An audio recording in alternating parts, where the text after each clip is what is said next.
भागी नहीं, क्योंकि सुख प्रभु की सेवा में जो सुख है, ये सेवा मिलना दुर्लभ होता है। सेवा को साधन भाव से नहीं देखना चाहिए कि हमारी साधना है, ये साधना का फल है सेवा।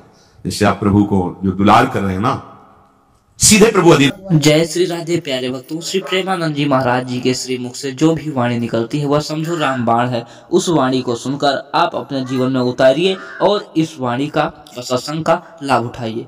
जय श्री राधे। नए हैं तो चैनल को सब्सक्राइब कर लीजिएगा। इसमें कोई फल फूल की बात नहीं, सीधे प्रभु अपने आप को अधीन कर देते हैं।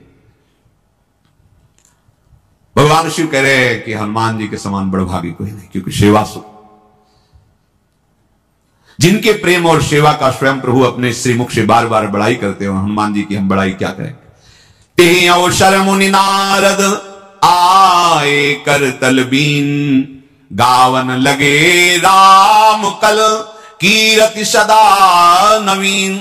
उसी अवसर पर नारद मुनि ने देखा कि आम के सुंदर बगीचे में आम के वृक्ष के नीचे भरत जी के वस्त्र पर भगवान श्री राम आसीन है, भाईजन सेवा कर रहे हैं। हनुमान जी महाराज सबके ऊपर पंखा कर रहे हैं, नारद जी के हाथ में बीणा है, आनंद में मगन होकर भगवान के गुण गा रहे हैं। मामवलोकय पंकज लोचन कृपा विलोकन सोच विमोचन। भगवान के यश का नारद जी के द्वारा गान सुनकर हनुमान जी और भाई सब आनंद मगन हो रहे हैं। प्रेम सहित मुनि नारद बरन राम गुण ग्राम, शोभा सिंधु हृदय धरी गए जहां विधि धाम। प्रभु श्री राम की कीर्ति का गायन करके नारद जी शोभा समुद्र प्रभु को अपने हृदय में धर करके ब्रह्मलोक गए। भगवान शिव कहते हैं, उमा, मैंने भगवान श्री राम की उज्जवल कीर्ति का गान करके तुम्हें सुनाया। जैसी मेरी बुद्धि थी, पूरी नहीं, जैसी मेरी बुद्धि थी। भगवान श्री राम का चरित्र अपार है, श्रुति और शारदा की भी सामर्थ्य नहीं कि वर्णन कर सके। राम अनंत अनंत गुणानी, जन्म कर्म अनंत नामानी। प्रभु के नाम अनंत है, गुण अनंत है, जन्म अनंत है, कर्म अनंत है। जल सीकर मही रजगनि जाही, पर रघुपति चरित न बरन सिराही। पृथ्वी के कण भले कोई गिन सकता है, आकाश में बरसती हुई बूंदों के गणना कर सकता है, कर सकता है, कोई कर सकता है, पर भगवान के चरित्रों का पूर्ण वर्णन कोई नहीं कर सकता। पृथ्वी के रजकण भले गिने जा सकते, असंभव है। जल वर्षा हो रही, कितनी बूंदे गिर रही, कोई गिन सकता है, मतलब असंभव संभव कर सकता है। पर भगवान की महिमा, चरित्र, नाम, रूप, लीला अनंत है। ये जो भगवान श्री राम की पावन चरित्र का कथन श्रवण करेगा, उसे निश्चित परम पद प्राप्त हो जाएगा। ये भगवान शिव की वाणी है, निश्चित परम पद प्राप्त हो जाएगा। इसके सुनने से अनपायनी अविचल भक्ति हृदय में होगी। भगति होई सुनी अनपायनी। ये मैंने सुंदर कथा जो आपको सुनाई भगवान शिव उमा जी से कह, ये हमने भगवान के पावन चरित्र को जो जितनी बुद्धि में, ऐसी ही कागभूषण जी ने गरुण जी को सुनाई थी, जैसे मैंने आपको सुनाई। ये भगवान के बहुत थोड़े चरित्र हमने सुनाए, थोड़े गुण सुनाए, अमित गुण भगवान के हैं। भवानी अब और क्या सुनना चाहती हो। पार्वती जी पुलकित हो गई और विनम्र कोमल वाणी में कहा, धन्य धन्य मैं धन्य पुरारी, सुन्यो राम गुण भव भय हारी। आज मैं धन्य हो गई, धन्य हो गई, धन्य हो गई, क्योंकि आप हमारे प्राणपति हैं और आपके मुख से भगवान श्री राम के पावन, हरि के पावन चरित्र को, जो जन्म मृत्यु के भय का हरण करने, आज मैं परम धन्य हो गई। हे कृपा समुद्र, आपकी कृपा से कृतकृत्य हो गई। अब मुझे कोई मोह नहीं रहा। अब मुझे कोई, इसका मतलब मोह था क्या? पीछे हुआ था जब भगवान हे खग हे मृग हे मधुकर श्रेणी, ऐसा तो उस समय भगवान शिव ने जब देखा, जय सच्चिदानंद परम धाम की ऐसा कह के प्रणाम किया था, तो माता जी को संशय हो गया था कि अगर ये परब्रह्म परम धाम प्रभु हैं, तो जैसे शंकर भगवान सर्वज्ञ हैं, ऐसे इनको सर्वज्ञ होना चाहिए। अगर सर्वज्ञ हैं तो फिर हे खग हे मृग हे मधुकर श्रेणी ये कैसे ढूंढ रहे हैं? लताओं से पूछ रहे हैं, मृग से पूछ रहे हैं कि तुमने कहीं सीता मृग नैनी को देखा है क्या? अगर ये राजकुमार है तो परम सच्चिदानंद भगवान सर्वज्ञ शिव इन्हें सच्चिदानंद कह के प्रणाम क्यों किया? यदि ये सच्चिदानंद है तो पूछ क्यों रहे हैं अगमृग से? बस असंशय मन भय हुआ।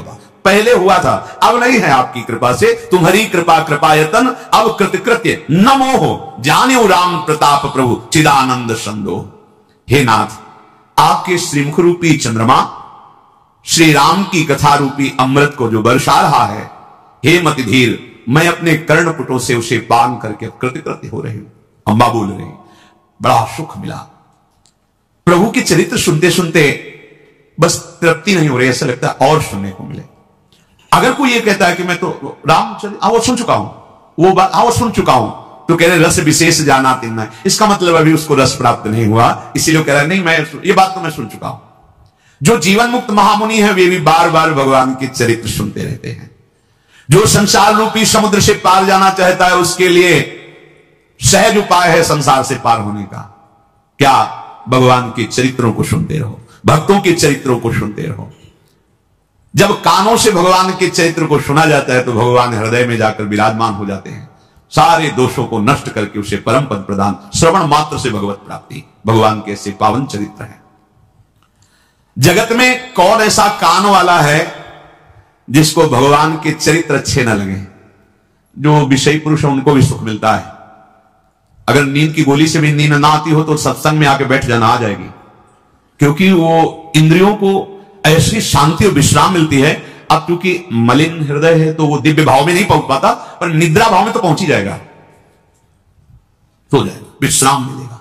अभी तमोगुण है तो तमोगुण में ही सही, और सुनते रहोगे तो परम विश्राम भी मिल जाएगा, भगवत प्राप्ति हो जाएगी। क्योंकि कभी ना कभी तो जग ही जाओगे, सुनते सुनते जग जाओगे। और एक भी बात पकड़ ली जीवन में, एक भी भगवान की आज्ञा मान ली, वो एक ही आज्ञा सब सद्गुण ले आएंगे। वो तो बड़े अभागी हैं जो भगवान की चर्चा जहां हो रही हो ये बात सुनकर वहां जाए ना और सुने ना, बड़े अभागी हैं। ते जड़ जीव निजात्मक घाती जिन्हें नरोपति कथा सुहाती।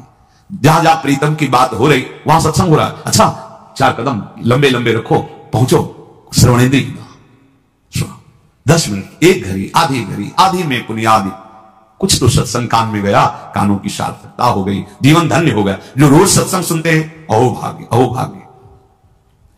हे नाथ, आपने जो भगवान श्री हरि के चरित्र का गान किया, इससे बड़ा प्यार, इससे बड़ा सुख और क्या दे सकता है कोई? आपने मुझे बहुत, आप समझो अंबाजी भगवान श्री से क्या कह रही, आपने जो प्यार दिया, सुख दिया, क्या आप अपने श्री मुख से भगवान श्री हरि के लीलामृत का गान करके मुझे सुनाया, इसमें जो मुझे सुख मिला प्रभु, इससे बड़ा प्यार क्या हो सकता है? संत जनों को, भगवत चरित्र गान करने वालों को महादानी कहा गया, भूरिदा जना, वो बहुत बड़े दाता हैं, क्योंकि भगवान का अमृतमय जो चरित्र है, गुण है, उनका पान। तव कथा अमृतम तत्व जीवनम कवि भीड़ितम कल्मषापहम श्रवण मंगलम श्रीमदागम। बड़ा आनंद प्रदान करने वाली सहज में भगवत चर्चा है। बस सुनो, नहीं समझ में आ रहा, आने लगेगा। ये सब अपने आप में समर्थ है, सुनते रहो, सुनते रहो। एक दिन सुनते सुनते ही लीला भावनात्मक बनने लगेगी, दिखाई देने भगवान में साकर, तो वैसे सामने अब वो जो स्थिति आएगी, एक झलक माया की सब बंधनों को काट देगी। ऐसे हमारे प्राण प्यारे प्रभु हैं। हे नाथ, आपने जो प्रभु के पावन चरित्र का गान किया, उसे सुनकर मुझे अपार सुख मिला। प्रभु, मुझे अभी अभी एक प्रश्न उठ गया है। आपने कहा कि यही चरित्र काकभूषण जी ने गरुण जी को सुनाया था, तो गरुण जी तो भगवान के पार्षद हैं, और काक शरीर पक्षियों में कौवा शरीर, और कहां भगवान के वाहन गरुण जी। तो महाराज जी, ये काकभूषण और गरुण जी का मिलन कैसे हुआ? गरुण जी क्यों भगवान की जो सेवा है, हर समय उनकी समीपता है, उसको छोड़कर काक के पास गए, और वहां जो पापों का त्याग करके साधना में लग गए हैं, उनका तो कहना ही क्या है। पर जिसने बहुत पाप किए हैं और पूर्वाभ्यास है पाप करने का, अब उसके उद्धार का क्या उपाय हो सकता है? जिसने पाप किए और उसको ग्लानि हुई और छोड़ करके पाप, और सदगुरु की शरणों होकर साधन में लग गया, उसमें तो संशय ही नहीं, वो तो जाएगा ही जाएगा प्रभु के पास। भगवान यहां उसको विश्वास दिला रहे जो बहुत पाप किया, महापापी, और पूर्वाभ्यास भी पापों का है। अब उसको भी अपने उद्धार के विषय में निराश नहीं होना चाहिए भगवान के वचन मान करके। महापापी से पापी मनुष्य भी यदि सोच ले कि इसी जन्म में अब मुझे अपना कल्याण करना है, तो पुराने पाप उसको बाधा पहुंचाने की चेष्टा करेंगे। ऐसा नहीं कि शांत बैठे रहेंगे। वर्तमान के पाप उसको बाधा पहुंचाने की चेष्टा करेंगे, पर वर्तमान में साधु संग हो गया और उसने ठान लिया कि मुझे अपना कल्याण करना है, उस ठानने में वो उनकी बात मानेगा।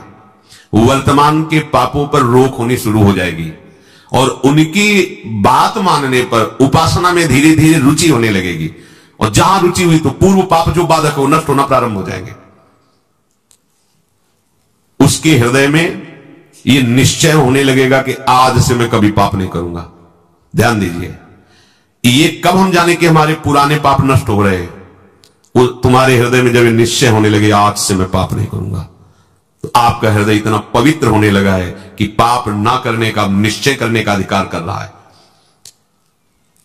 केवल भगवत प्राप्ति के लिए ही अब मैं चेष्टा करूंगा, उसके पापों का नाश होते देर नहीं लगती। जहां ऐसा निश्चय किया, फिर समझ लीजिए पुराने पाप जो बहुत समय से कर रहे हैं वो भगवत मार्ग में नहीं आने देते, आने ही नहीं देते।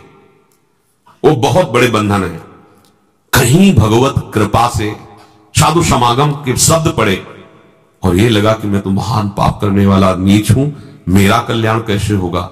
देखो वचनों का प्रभाव, सत्संग सुनने से मेरा कल्याण कैसे होगा, ये बात आ गई।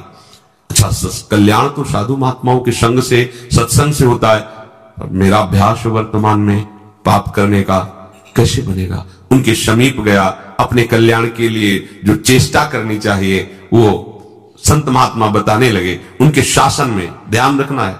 यदि आप जैसे वाल्मीकि जी ब्रह्म के समान हो गए तो उन्होंने संत का शासन स्वीकार कर लिया।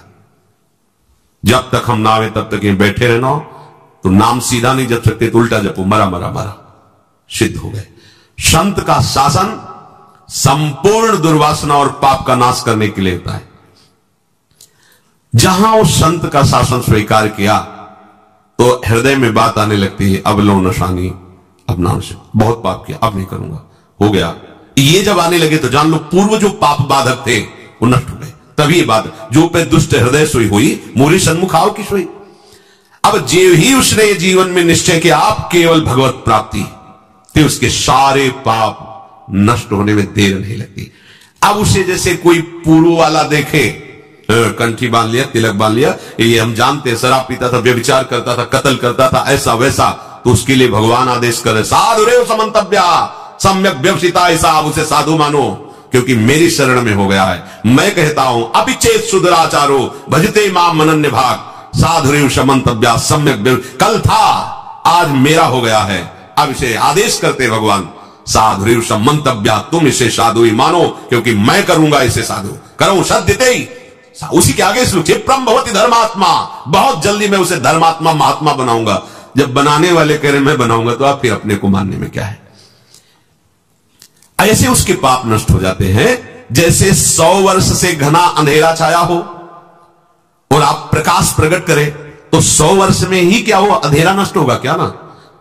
1 मिनट में खत्म हो जाए, वो प्रकाश जो ही जला अंधेरा खत्म। ऐसे ही पाप नष्ट होता है।